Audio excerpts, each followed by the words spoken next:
ही का तमाम ये कंबोज लाल है, पैसा ही रंगो रूप है, पैसा ही माल है।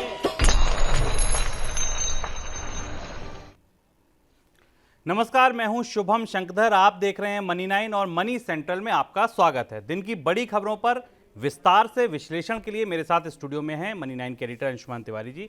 सर, बहुत स्वागत है आपका। कार्यक्रम को आगे बढ़ाएं, देखते हैं मनी सेंट्रल में आज किन मुद्दों को चुना गया है चर्चा के लिए, यानी आज का ऑन द शो क्या है।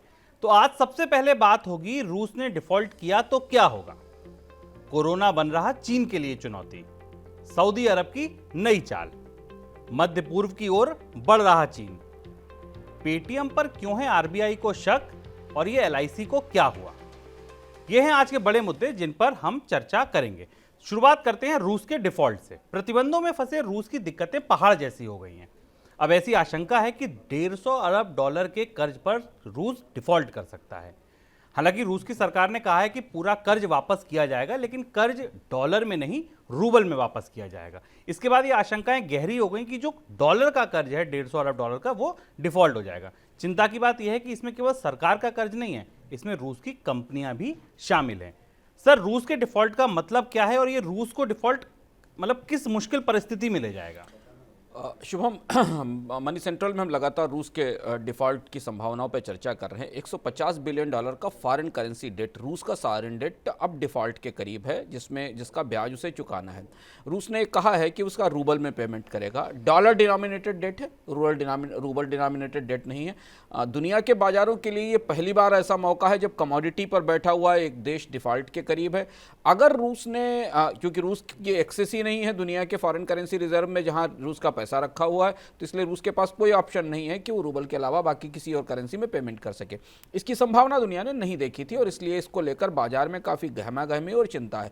Global trade market, global debt market के और डेट ट्रेडर्स इसको करीब से देख रहे हैं, क्योंकि इसके बाद जो दूसरा महत्वपूर्ण इंडिकेटर है जिसकी तरफ लोगों की निगाह होगी वो CDS होगा, क्रेडिट डिफॉल्ट स्वैप के ऊपर।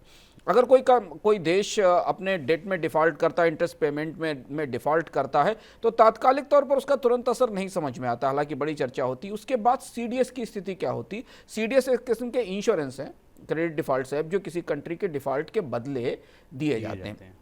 अगर CDS का चैलेंज आगे बढ़ता चला गया तो फिर कई सारे बैंकों में और यूरोप के डेट मार्केट में एक किस्म का कंटेजियन, एक किस्म की के संकट का विस्तार हो सकता है। लेकिन दूसरा इसका महत्वपूर्ण पहलू यह है कि अगर दुनिया के बैंक रूबल में पेमेंट्स को स्वीकार कर लेते हैं इसके डेट के बदले, तो शायद ये समस्या रुक सकती है। नहीं तो सॉवरेन डेट डिफॉल्ट खतरनाक है। उनकी चुनौतियां हम अर्जेंटीना से लेकर ग्रीस तक देख चुके हैं और 150 बिलियन डॉलर काफ़ी बड़ा नंबर है और बल्शेविक्स के बाद 1917 के बाद पहली बार ऐसी स्थिति आ रही है जब रूस अपने डेट डिफॉल्ट के करीब खड़ा है और ये डेट मार्केट के लिए बड़ा घटनाक्रम हो सकता है जो अगले सप्ताह हमें पूरी तरह से खुलकर सामने आता दिखाई देगा। बिल्कुल, डिफॉल्ट की चिंता बड़ी चिंता हो सकती है, केवल रूस के लिए, पूरी दुनिया के बाजारों के लिए। हमारी निगाह इस पर बनी रहेगी और डिफॉल्ट से जुड़ी अगर कोई भी खबर आती है तो हम आपके पास जरूर लेकर आएंगे। चलिए, रशिया से चलते हैं सीधे चाइना में क्या हुआ है। वहां कोरोना की तीसरी लहर के बाद जो वायरस का डर खत्म हो गया था लगभग पूरी दुनिया से, वो फिर लौट आया है। चीन में एक बार फिर वायरस का संक्रमण बढ़ गया है और मंगलवार को चीन में कोरोना के लगभग 5300 नए मामले सामने आए हैं। चीन में आए कोरोना के नए मामले ओमिक्रॉन वेरिएंट के बताए जा रहे हैं। जनवरी में दौरान भारत में जब ओमिक्रॉन का वेरिएंट आया था, इसी की वजह से तीसरी लहर भी दरअसल देश में आई थी।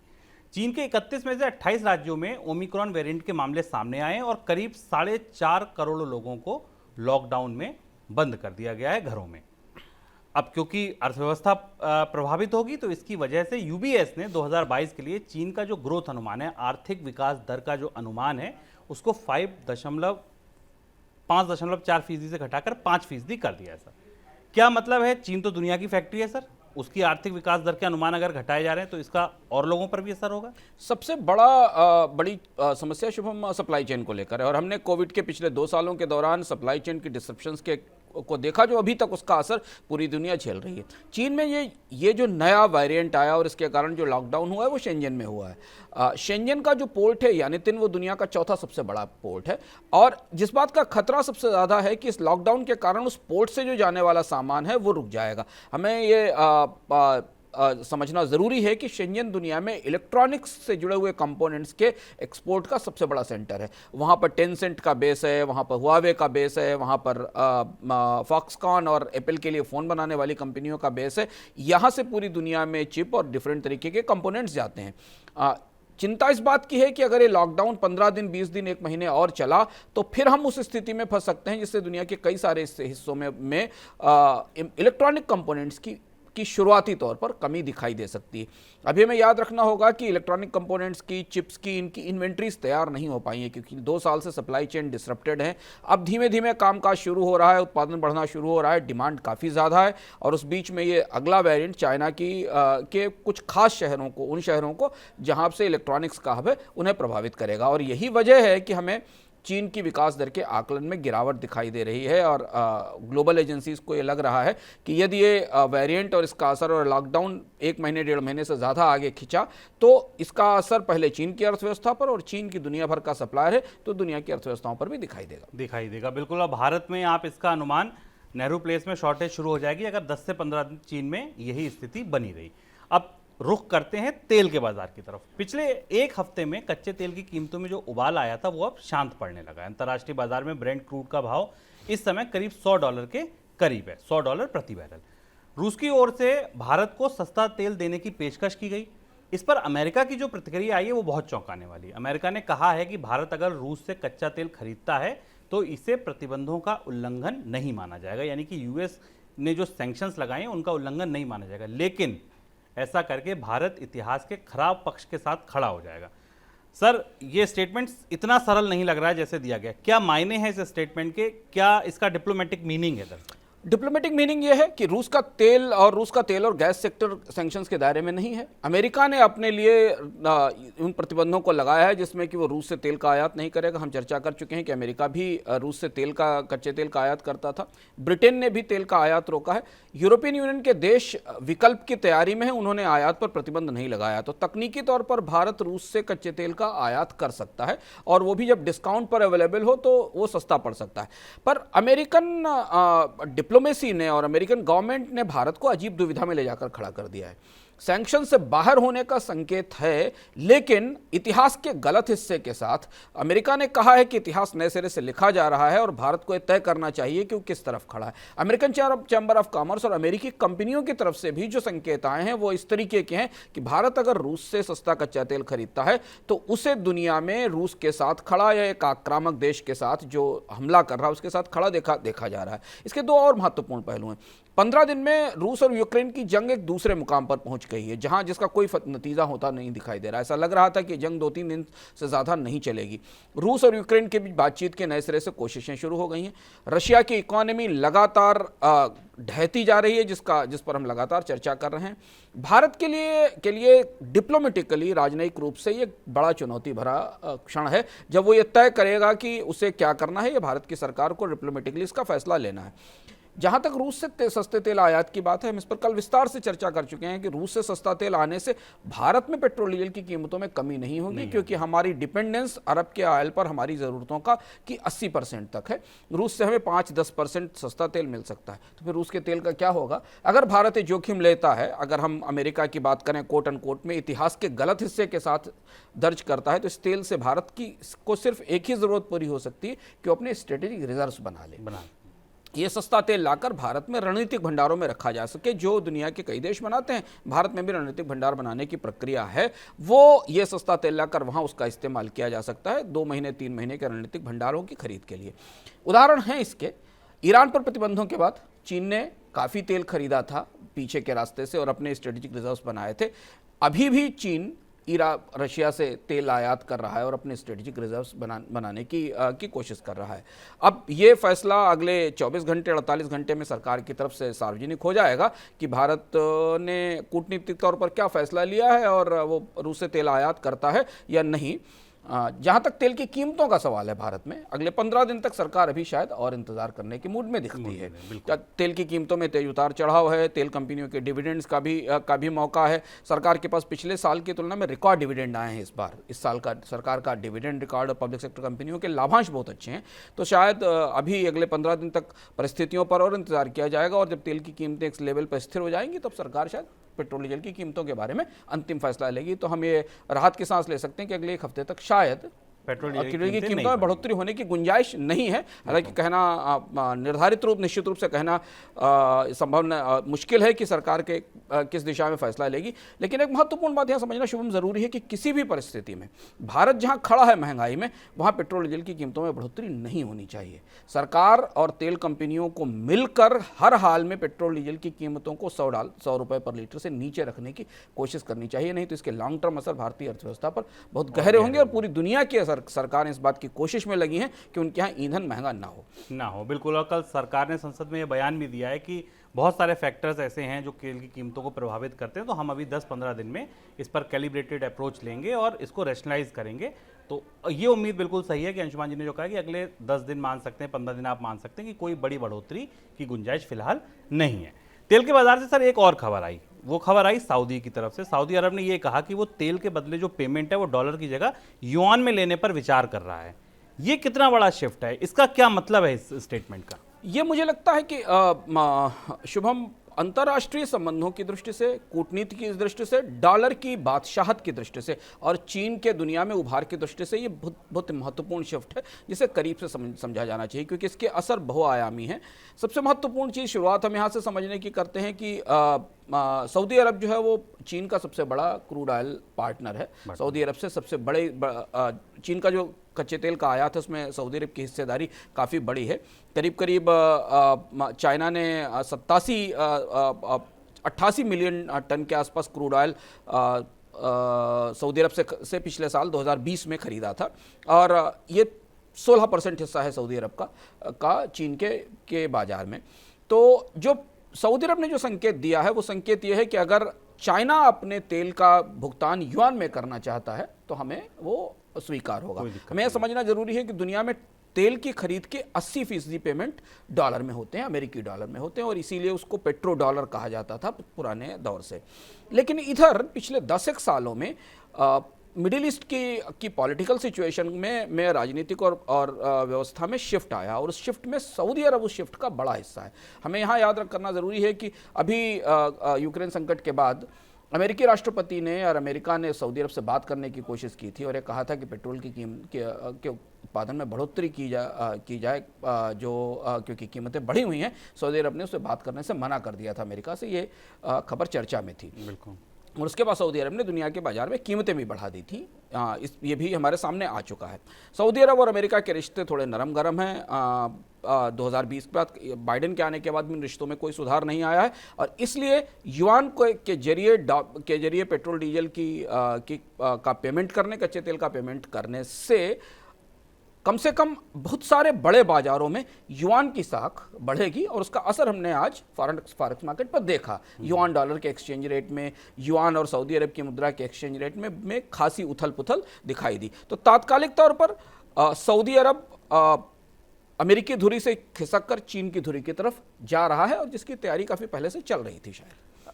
सर ये बात केवल तेल तक रह जाएगी या ये और बिजनेस में भी ये पेमेंट्स लागू होंगे? गतिविधियां कैसी हैं? चीन अगर सऊदी अरब में पिछली तैयारियां, आपने कहा तो पिछली तैयारियां थी कैसी फिर? शुभ 2016 में चीन की कम्युनिस्ट पार्टी ने अपना एक अरब पॉलिसी पेपर जारी किया था। तो वो अरब पॉलिसी पेपर उपलब्ध है, पब्लिक डोमेन में है। उस पॉलिसी पेपर ने मिडिल ईस्ट और मेना रीजन को लेकर चीन की रणनीति में बड़े बदलाव का संकेत दिया था। हालांकि शुरुआत ये शिफ्ट 2009 से शुरू हो गया था। 2009 के बाद चाइना ने पूरे मेना रीजन में, मिडिल ईस्ट और नॉर्थ अफ्रीका रीजन और खासतौर से अरब के हिस्सों में अपने निवेश, अपने व्यापारिक गतिविधियां, अपना मिलिट्री बेसिस और अपने मिलिट्री इन्फ्लुएंसेस भी बढ़ाए थे इस पूरे एरिया में। 2018 में मेना रीजन में चाइना का टोटल इन्वेस्टमेंट करीब 170 बिलियन डॉलर के आसपास हो गया था जो इस एरिया में था। इसमें 70 बिलियन जो था वो जीसीसी के गल्फ कोऑपरेशन काउंसिल के जरिए गया था। यहाँ तक कि 25 साल की एक सहयोग संधि चीन ने तेहरान के साथ की थी। 400 बिलियन डॉलर का इन्वेस्टमेंट चाइना का ईरानियन इकोनॉमी में है। ये वो बड़े हिस्से हैं जहाँ से चीन ने मिडिल ईस्ट की अर्थव्यवस्थाओं में अमेरिका को रिप्लेस करना शुरू किया था। जैसे से अमेरिका ने मिडिल ईस्ट की अर्थव्यवस्था से अपने आप को दूर करना शुरू किया, मूव करना शुरू किया, युआन पेट्रो युआन इकोनॉमी ने वहाँ पहुँचना शुरू किया था। तो अगर इस रेशियो में देखा जाए, अभी कोविड के दौरान अगर आप करीब से देखिए तो मध्य पूर्व के देशों में सबसे पहले पहुंचने वाली वैक्सीन चाइना की थी। सबसे पहले वैक्सीन का इम्प्लीमेंटेशन चाइना की वैक्सीन का हुआ। तो मध्य पूर्व की राजनीति में और मध्य पूर्व की अर्थव्यवस्था में चीन का दखल गहराई से बढ़ रहा है। हम इसे एक बात पहले भी चर्चा कर चुके हैं इकोनॉमिकम में कि मध्य पूर्व के देशों की अर्थव्यवस्थाएं जो हैं वो केवल पेट्रोल और डीजल पर, कच्चे तेल पर केंद्रित हैं, जिसकी डिमांड आने वाले समय में कम होती जाएगी क्योंकि लोग नई और रिन्यूएबल एनर्जीज आ रही हैं। उस दृष्टि से जो मध्य पूर्व के देश हैं वो अपनी अर्थव्यवस्था के अगले चरण के लिए, ग्रोथ के अगले दौर के लिए चाइना के साथ खड़ा होना बेहतर समझ रहे हैं। ये एक महत्वपूर्ण पहलू है जिसकी रोशनी में आप सऊदी अरब का डॉलर से युआन की तरफ शिफ्ट देख सकते हैं।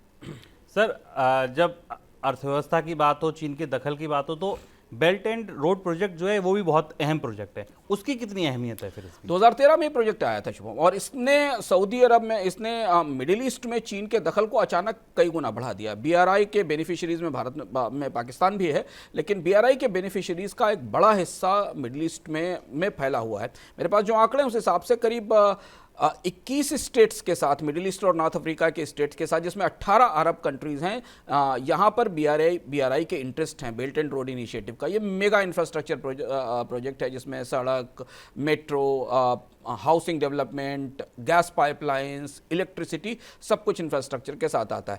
चाइना ने कई सारे बड़े कंस्ट्रक्शन प्रोजेक्ट्स में इन्वेस्टमेंट करना शुरू किया है। अगर आप कोविड से पहले की स्थिति में मिडिल ईस्ट के देशों की यात्रा करें तो आपको वहाँ जगह जगह चाइनीज़ कंपनियां सक्रिय दिखाई देंगी कंस्ट्रक्शन में निवेश करती हुई।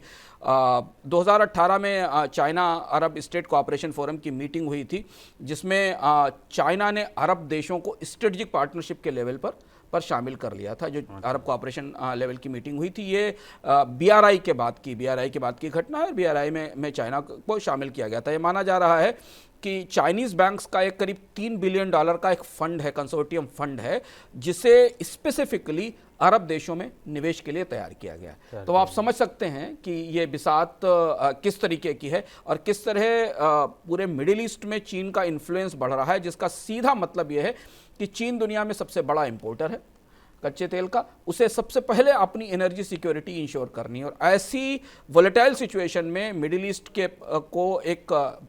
को मजबूत सहारे के लिए, मिडिल ईस्ट की अर्थव्यवस्था को मजबूती से सपोर्ट के लिए चीन आगे खड़ा हुआ है, जिसके बड़े असर हमको दुनिया के कूटनीतिक बदलाव में दिखाई देंगे। इसके अलावा चीन ने यूएन पीस कीपिंग फोर्स के जरिए, कई सारे मिलिट्री इनिशिएटिव के जरिए चीन ने इस एरिया में डिफेंस पेनिट्रेशन इंटरवेंशन भी बढ़ाया है, हथियारों के निर्यात में भी। तो मध्य पूर्व चीन का नया अखाड़ा है, जिस अखाड़े में चीन अब पूरी तैयारी के साथ उतर आया है, और उसकी पहली झंडी सऊदी अरब ने दिखा दी जब उसने ये कहा कि अब हम चीन को पेट्रोल के लिए का पेमेंट लेने के लिए, पेट्रोल का सौदा करने के लिए हमें अमेरिकी डॉलर की ज़रूरत नहीं है, हम चाइनीज़ युआन में इस कारोबार को कर सकते हैं। सर, इस बीच फिर भारत के लिए ये चीन की जो कह लीजिए दबदबा, कह लीजिए आप, चीन की जो दखल है वो कह लीजिए मिडिल ईस्ट में अगर बढ़ता है, भारत की दृष्टि से ये कितना, मतलब किस तरीके की घटना मानी जाएगी?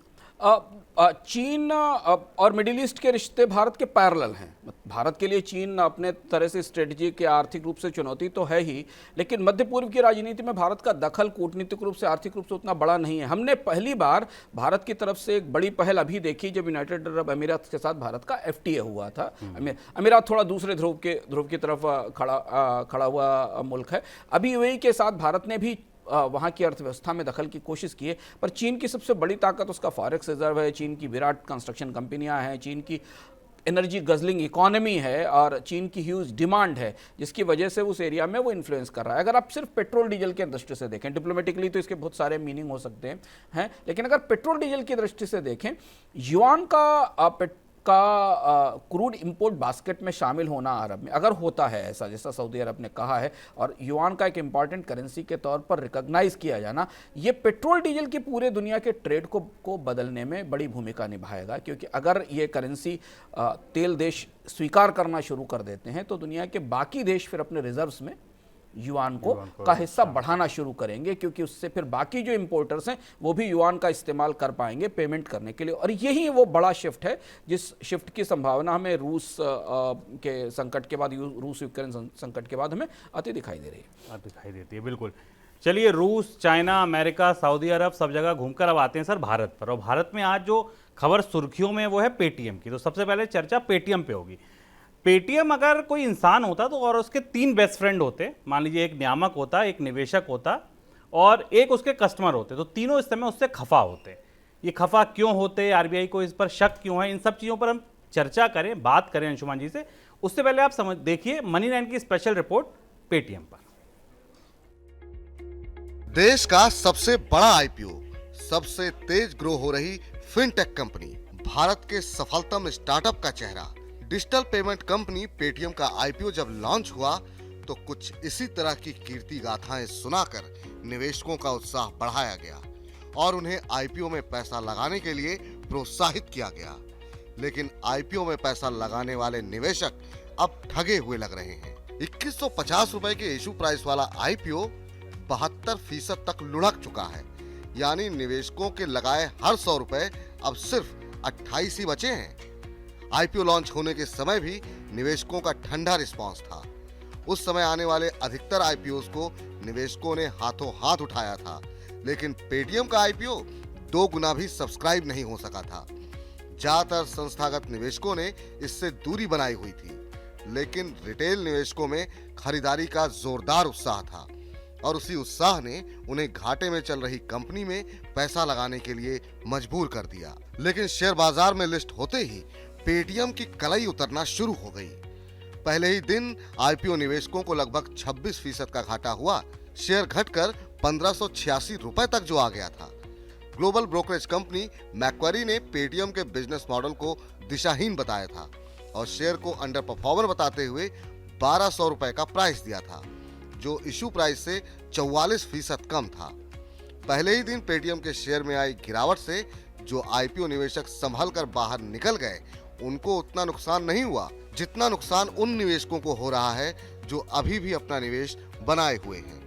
मंगलवार को शेयर ने 584 रुपए का निचला स्तर छुआ है। सोशल मीडिया पर अब पेटीएम के शेयर का मजाक तक उड़ रहा है।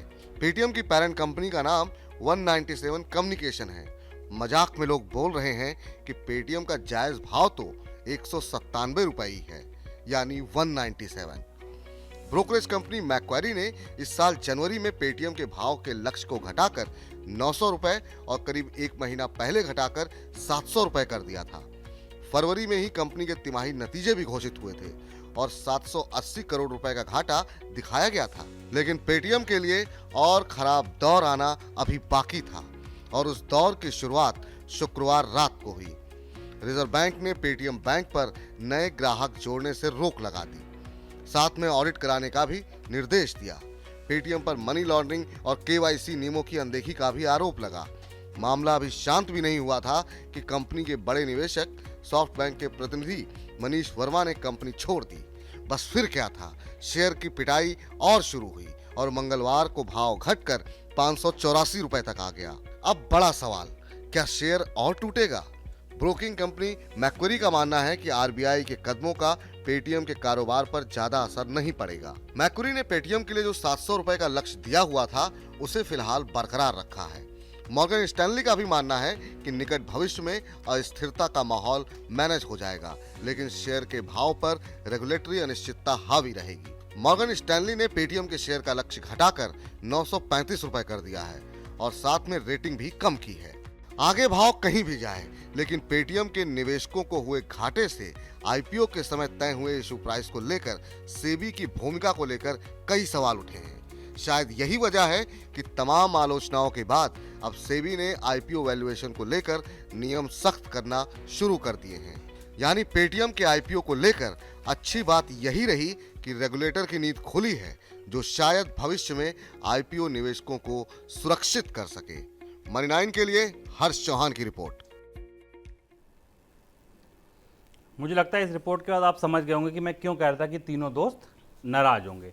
सर, पेटीएम मतलब बुरी तरह टूटा। बुरी तरह से भी और कोई गहरा शब्द मुझे याद नहीं आया, इसलिए मैंने बुरी तरह कहा। नुकसान किसे किसे हुआ? पेटीएम में बिल्कुल वैसा सब कुछ नहीं है जैसा हमको बाहर दिख रहा है। पहले हिस्से में अगर हम बाजार के नज़रिए से देखें तो बाजार के लिए शुभम ये केवल वैल्यूएशन की कहानी लगती है। ऐसा लगता है कि शेयर का प्राइस, पेटीएम के शेयर का वैल्यूएशन बहुत ज़्यादा था, बाजार को इतनी उम्मीद नहीं थी। ब्रिक एंड मोर्टार कंपनी से अगर तुलना करें तो पेटीएम घाटे वाली कंपनी थी, पेटीएम में काफ़ी नुकसान था और इसलिए वैल्यूएशन के गेम में या गलत वैल्यूएशन देने के कारण पेटीएम की पिटाई हुई और बाजार ने उसे नकार दिया है। बाजार में लोग उसको बेच रहे हैं।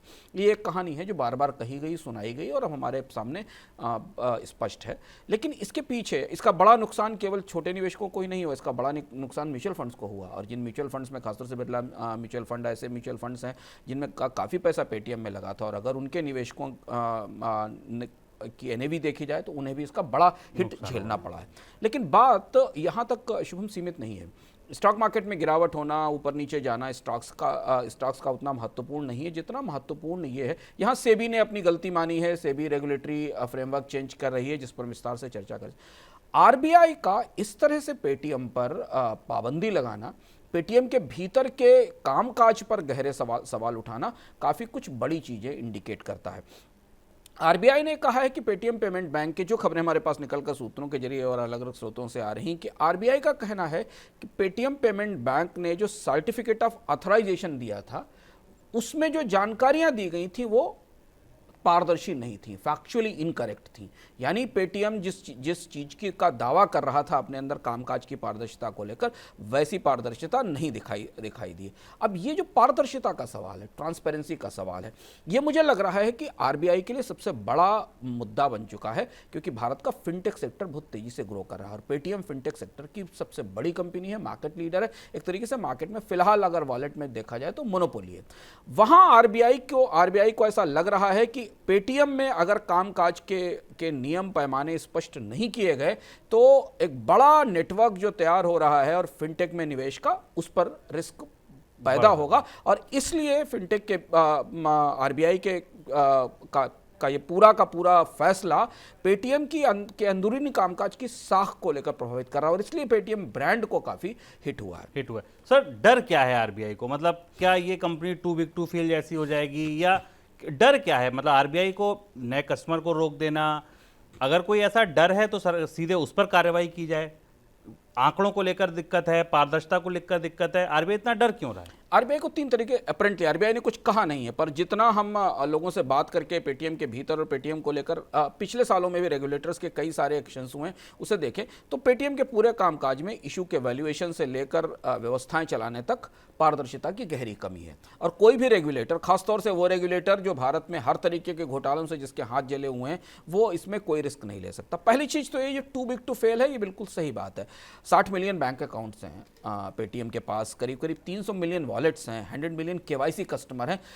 बहुत बड़ी कंपनी है भारत में फिनटेक के लिहाज से इतना। और अब जब बहुत बड़ा डिजिटाइजेशन शुरू हुआ है, डिजिटल पेमेंट्स आना शुरू हुए हैं, तो पेटीएम भारत में पूरे के पूरे डिजिटल ट्रांजैक्शंस की सेंटर हब कंपनी हो गई। इसे हम ऐसे समझ सकते हैं क्यों आरबीआई इतना डरा हुआ है, क्योंकि पेटीएम एक एंड से इतने सारे कंज्यूमर्स को सर्व कर रही है और दूसरे एंड से वो भारत के सारे फाइनेंशियल सिस्टम में उसका इंटीग्रेशन है। वो बैंकों से इंटीग्रेटेड है यूपीआई के थ्रू, वो सारी यूटिलिटीज से इंटीग्रेटेड है जिनके वो पेमेंट्स मैनेज करती है, वो सारी कंपनियों से इंटीग्रेटेड है जिनके वो पेमेंट मैनेज करती है, वो मोबाइल कंपनियों के पेमेंट मैनेज करती है। तो पेटीएम कुछ दिनों में इतनी बड़ी कंपनी हो चुकी है, भले ही उसके वैल्यूएशन का इशू हो, भले ही उसके प्रॉफिट्स ना दिखाई दे रहे हो, पर एज ए सर्विस प्रोवाइडर वो इतनी बड़ी कंपनी है कि उसके पास भारत का सबसे कीमती फाइनेंशियल डेटा है, उसके पास सबसे कीमती फाइनेंशियल इंफॉर्मेशंस अवेलेबल हैं जो उसके सर्वर में मौजूद हैं। और कोई भी रेगुलेटर इस मामले में शायद, और आरबीआई की ये बात बिल्कुल सही, और आरबीआई को इस बात के लिए धन्यवाद देना चाहिए कि आरबीआई ने पेटीएम के इतने बड़े ब्रांड होने के बाद भी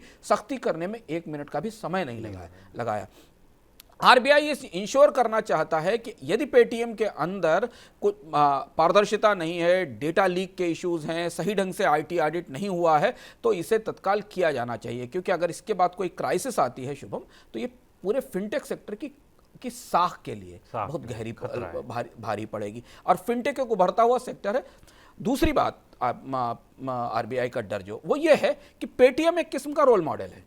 पेटीएम एक किस्म का की आइडियल कंपनी है फिनटेक में, कि फिनटेक को कैसे ग्रो किया जाता है। इसके पीछे बहुत सारी और कंपनियां लाइन में लगी हुई हैं जो अलग तरीके के फिनटेक प्रोडक्ट्स लेकर आ रही हैं। तो जो जिस तरीके की अपारदर्शिता पेटीएम के भीतर है, और अगर वही बाकी जगह दिखाई दी तो ये पूरी रिवॉल्यूशन लड़खड़ा जाएगी। ये बड़ी वजह है जिसके कारण आरबीआई सख्ती कर रहा है। और आरबीआई ने अब फिनटेक में केवल इसी पर नहीं, एचडीएफसी पर भी सख्ती की थी, इससे पहले भी की। तो आरबीआई की कोशिश ऐसी लग रही है कि फिनटेक के कामकाज में डेटा सिक्योरिटी को लेकर, डेटा ट्रांसफर को लेकर, डेटा शेयरिंग को लेकर, और कंपनी में जिन कंपनियों के स्टेक्स हैं उनकी ट्रांसपेरेंसी को लेकर, खासतौर से मनी लॉन्ड्रिंग के संदर्भ में, उसे लेकर पूरी तरह इंश्योर हुआ जाए। और यह डर है जो पेटीएम को इस बुरी तरह से मार्केट में तोड़ रहा है। तो कहीं ना कहीं पारदर्शिता के बड़े मुद्दे हैं। रिजर्व बैंक जब इस मामले में विस्तृत रिपोर्ट देगा तब हमें पता चलेगा। लेकिन फिलहाल जब तक ये ऑडिट पूरा नहीं हो जाता तब तक हमें मानना पड़ेगा कि आरबीआई ये मान रहा है कि देश की सबसे बड़ी फिनटेक कंपनी में सब कुछ साफ सुथरा और ठीक ठाक नहीं है। बिल्कुल, और ये चिंता की बात निश्चित तौर पर है। चलिए पेटीएम से चलते हैं एलआईसी पर। एलआईसी के आईपीओ की तारीख पर अभी असमंजस बना हुआ है। अभी बिल्कुल तय नहीं है कि कब एलआईसी का आईपीओ आएगा, लेकिन इससे पहले जो आंकड़े आए हैं वो निवेशकों को चिंता में डाल सकते हैं। वो इसलिए क्योंकि वित्त वर्ष 2022 के 11 महीनों में कंपनी का न्यू बिजनेस प्रीमियम ग्रोथ जो है वो केवल 0.24% की बढ़ोतरी हुई है इसमें। जबकि अगर आप देखें निजी कंपनियों को तो वहां पर यह प्रीमियम 24% से ज्यादा बढ़ा है। जी हाँ सर, आईपीओ से ठीक पहले ये एलआईसी के बिजनेस को क्या हुआ? एलआईसी लड़खड़ा रही है किसी न किसी तरह से बाजार में लोकप्रियता के लिए। बहुत सारे लोगों के दिमाग में बहुत सारे सवाल हैं, पर आंकड़े जो हमारे पास रेगुलेटर के जरिए 11 महीने के आंकड़े आए हैं उसमें जो न्यू प्रीमियम बिजनेस की ग्रोथ है वो 0.24% है। अगर आप एक्चुअल टर्म में देखें तो ये बहुत बड़ी है, क्योंकि एलआईसी का मार्केट साइज बहुत बड़ा है, इसमें 5-6 लाख करोड़ ट्रिलियन रुपीस की है 11 महीने में। जबकि प्राइवेट इंश्योरेंस की ग्रोथ बहुत ज़्यादा है, 24% 25% के आसपास है, पर उनका जो नेट न्यू प्रीमियम है वो 98,000 करोड़ के आसपास है। लेकिन ठीक आईपीओ से पहले बाजार का मिजाज, इंश्योरेंस बाजार का मिजाज बदल रहा है। वो प्रोडक्ट जिन प्रोडक्ट्स में एलआईसी आमतौर पर डील नहीं करती या जिन्हें डिस्करेज करती रही है, उपलब्ध नहीं कराती, खासतौर से टर्म इंश्योरेंस जो उभरता हुआ नया प्रोडक्ट है जिसे बहुत सारे लोग इस्तेमाल कर रहे हैं, खासतौर पर जो मिडिल इनकम वाले और हायर इनकम वाले लोग हैं उस बाजार में। इसके अलावा पूरे बाजार में एलआईसी की लिस्टिंग की तैयारी 2 साल से शुरू होने के बाद मुझे शोम दिखता है कि इससे एसबीआई लाइफ है, आईसीआईसीआई प्रूडेंशियल है, मैक्स लाइफ है, एचडीएफसी लाइफ है, ये काफ़ी एग्रेसिव हो गई हैं। और यही उस लेवल प्लेइंग फील्ड की ज़रूरत थी जिसकी डिमांड लंबे समय से की जा रही थी कि भारत के बाजार में एक कंपनी को सबके बराबर खड़ा किया जाए। और इसलिए एलआईसी की तुलना में कई गुना ज़्यादा ग्रोथ इनके न्यू बिजनेस में हुई है। जैसे कि एसबीआई लाइफ का बिजनेस करीब 25% ग्रो किया है, 18% आईसीआईसीआई का ग्रो किया है, 16% मैक्स लाइफ का बिजनेस ग्रो किया है। अब यहाँ से एलआईसी के लिए आईपीओ से पहले, हालांकि एलआईसी अभी भी बहुत बड़ी कंपनी है, बाजार का हिस्सा बहुत बड़ा है, लेकिन यहाँ से एलआईसी को अपने बिजनेस मॉडल में आईपीओ के बाद परिवर्तन करने पड़ेंगे। वो चेंजेस कैसे आएंगे इस पर हम एलआईसी पर पूरा एपिसोड कर चुके हैं, बता चुके हैं, और हमने उसमें चर्चा की थी विस्तार से। दर्शकों को याद होगा कि एलआईसी की सबसे बड़ी रिस्क ये है कि एलआईसी का प्रोडक्ट प्रोफाइल उतना शार्प और उतना स्मार्ट नहीं है जितना कि प्राइवेट सेक्टर की कंपनियों का है। और वो बात हमें नतीजों में या बिजनेस की ग्रोथ में दिखाई देने लगी। सर, बीमा बाजार से ही जुड़ी एक और खबर है। वो खबर ये है कि सरकार ने अपनी 3 कंपनियों में 5,000 करोड़ रुपए डाले हैं। ये इसलिए डाले गए हैं कि कंपनियों की माली हालत थोड़ी दुरुस्त हो सके, उनका इंसॉल्वेंसी रेशियो सुधर सके। इन कंपनियों में नेशनल इंश्योरेंस कंपनी है, ओरिएंटल इंश्योरेंस कंपनी है और यूनाइटेड इंश्योरेंस कंपनी है। सर, यहाँ क्या तैयारी चल रही है? ये पैसा क्यों डाला गया?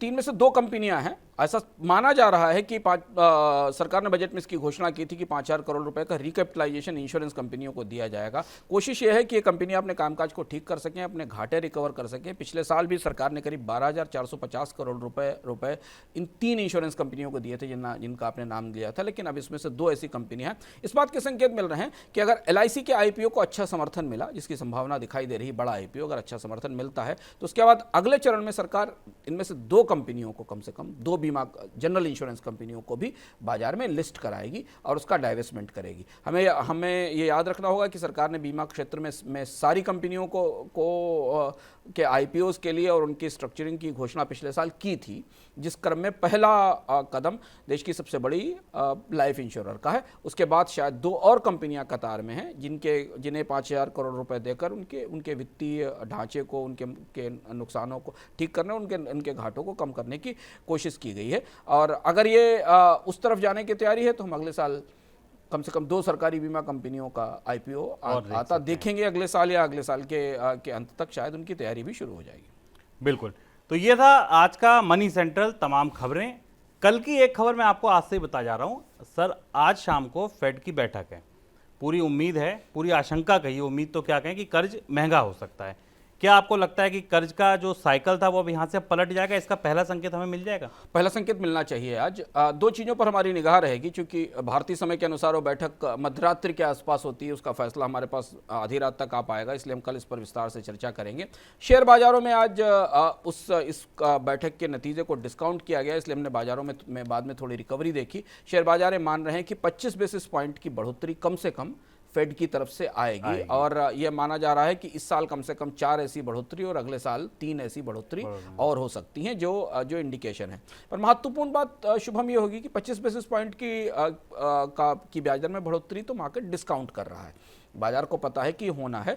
2 चीज़ें जो आपने कही, पहली चीज़ कि यहाँ से सस्ती ब्याज दरों के खत्म होने का शिफ्ट शुरू होता है, और वो शिफ्ट लंबा है, पूरी दुनिया के बैंक उसको फॉलो करेंगे। एक पूरी जनरेशन जिसने सस्ती ब्याज दरें देखी थी, उसके लिए बिल्कुल नई घटना होगी ब्याज दरें महंगा होना। दूसरी महत्वपूर्ण चीज़ जिस पर हमारी निगाह रहेगी कि जेरेमी पावेल का स्टेटमेंट क्या कहता है, और उसके अंदर बिटवीन द लाइंस, पंक्तियों के मध्य, अमेरिकी अर्थव्यवस्था को लेकर, महंगाई को लेकर और ब्याज दरों के भविष्य के परिदृश्य को लेकर क्या संकेत छिपे होते हैं। क्योंकि वहां से हमें यह पता चलेगा कि ये महंगाई को कंट्रोल करने के लिए फेडरल रिजर्व किस सीमा तक जाएगा। एक दूसरी चीज हमें यह पता चलेगी कि वहां से दुनिया भर के जो निवेशक हैं, जो इमर्जिंग मार्केट में निवेश करते हैं, वो अपना नजरिया कैसे बदलेंगे। हमें यह याद रखना जरूरी है कि भारत के बाजार में विदेशी निवेशकों की अभी तक की रिकॉर्ड बिकवाली हुई है। हमने इतनी बड़ी बिकवाली कभी नहीं देखी है, और वो इस फैसले के प्रति काफी सेंसिटिव होंगे कि